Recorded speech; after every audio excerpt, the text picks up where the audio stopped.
আমরা কম্পিউটারের বড় বড় ড্রাইভ অর্থাৎ কম্পিউটার বা ডেস্কটপ বা ল্যাপটপের বড় বড় যে ড্রাইভগুলো থাকে সেগুলোকে ভেঙে খুব সহজেই ছোটো ড্রাইভে কনভার্ট করতে পারি।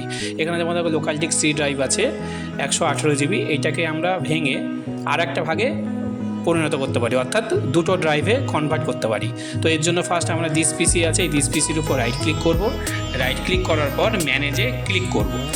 তারপর আমরা এই যে স্টোরেজে ক্লিক করব। ক্লিক করার পর ডিস্ক ম্যানেজমেন্ট দেখা যাচ্ছে, এখানে ডাবল ক্লিক করব। তারপর আমরা এই যে সি ড্রাইভ, এটাকেই আমরা ভেঙে দুভাগ করব, অর্থাৎ দুটো ড্রাইভে কনভার্ট করব। তো এর উপরে আমরা রাইট ক্লিক করব।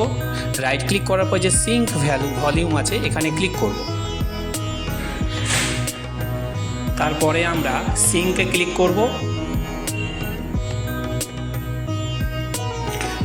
তারপরে আমরা এই যে অ্যালোকেটেড আনঅ্যালোকেটেড আসলো এই লেখার উপরে, অর্থাৎ আমরা এইটাকে দুভাগ করছি, তো এই লেখাটার উপর আনঅ্যালোকেটেড এর উপর রাইট ক্লিক করব। রাইট ক্লিক করার পর নিউ সিম্পল ভলিউমতে ক্লিক করব।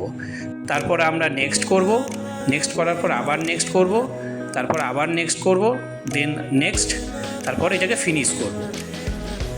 ফিনিশ করার পর এবার যদি আমরা এইগুলোকে ক্লোজ করে আমরা যদি দেখি, দেখো আমার এই দিস পিসির এই যে ড্রাইভটা আছে, drive and device and drive, এখানে দেখো দুটো ড্রাইভ হয়ে গেছে, অর্থাৎ লোকাল ডিস্ক সিটাকে আমরা ভেঙে দুভাগ করলাম, একটা সি আর একটা চলে আসলো ডি।